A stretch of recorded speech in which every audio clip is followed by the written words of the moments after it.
Hello everyone. हमने last video में NCERT chapter 2 physics का बच्चा क्लास 12 का 2.4 नंबर क्वेश्चन डिस्कस किया था। आज की वीडियो में 2.5 नंबर क्वेश्चन डिस्कस करेंगे। क्वेश्चन आपकी स्क्रीन पर है। A parallel plate capacitor with air between the plates has a capacitance of 8 picofarad. Picofarad में 1 पिकोफैरेड कितने बराबर होता है? यहाँ पे दिया हुआ है 10⁻12 फैरेड।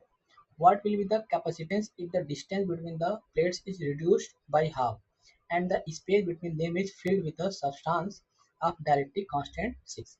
तो यहाँ पे पहले लिखेंगे बच्चा given that हमें क्या क्या दिया हुआ है क्वेश्चन में। कैपेसिटेंस दिया हुआ बच्चा C इक्वल टू 8 पिकोफैरेड यानी 10⁻12 फैरेड दिया हुआ है। ये कब का है? जब वहाँ पे क्या है?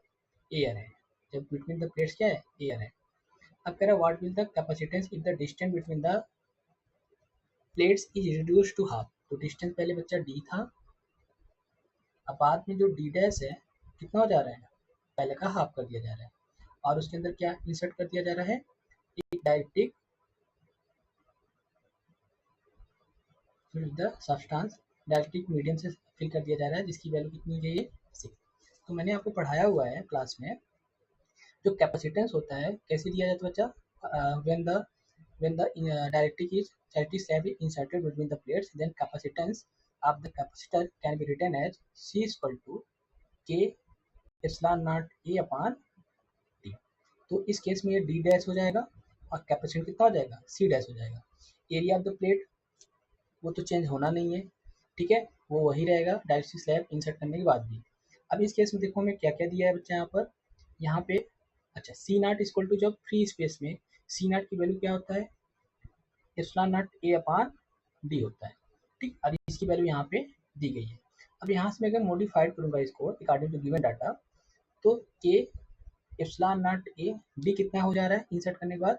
डी बाई 2 हो जा रहा है। तो जब इसको फर्दर सिंप्लीफाई करूँगा it becomes 2k epsilon naught A upon 2, ठीक। इसको मैं ब्रैकेट में कर दे रहा हूँ। अब देखो ये डाटा बच्चा यहाँ पे ये चीज दिया हुआ है। We can write in the place of epsilon naught A upon D what? C naught. We can write C naught, ठीक है, in the place of this bracket. तो here we can write here 2 times K C not. अब देखो के की value कितना दिया हुआ है यहाँ पर? 6 दिया हुआ है और सी नॉट की वैल्यू कितना दिया है यहाँ पर? 8 इंटू 10⁻12 दिया हुआ है, ठीक। अब देखो यहाँ से मुझे मिल जाएगा ये 96 हो जाएगा। 6 दिन 12 12 8 96, ये हो जाएगा 96 माइनस 12। जब इसको सॉल्व करूंगा तो 96 क्या हो जाएगा? पिको फैरेड हो जाएगा। क्यों? तो बच्चा 1 पिको फैरेड बराबर दिया है क्वेश्चन में -12 फैरेड। तो ये हो जाएगा सी डैश की वैल्यू हो जाएगी, ठीक। This is your answer. यही पूछ रहा था इसमें कि इसकी वैल्यू कितनी होगी कैपेसिटेंस जब प्लेटों के बीच की दूरी आधी कर दी जाए और साथ साथ बच्चा उसकी प्लेटों के बीच में क्या भर दिया जाए, क्या फिल कर दिया जाए? एक सब्सटेंस भर दिया जाए जिसका डायलेक्ट्रिक कांस्टेंट कितना है? 6 है, ठीक है। This is your answer. अब मैं क्वेश्चन नंबर 2.6 डिस्कस करूंगा बच्चा नेक्स्ट वीडियो में। Thank you.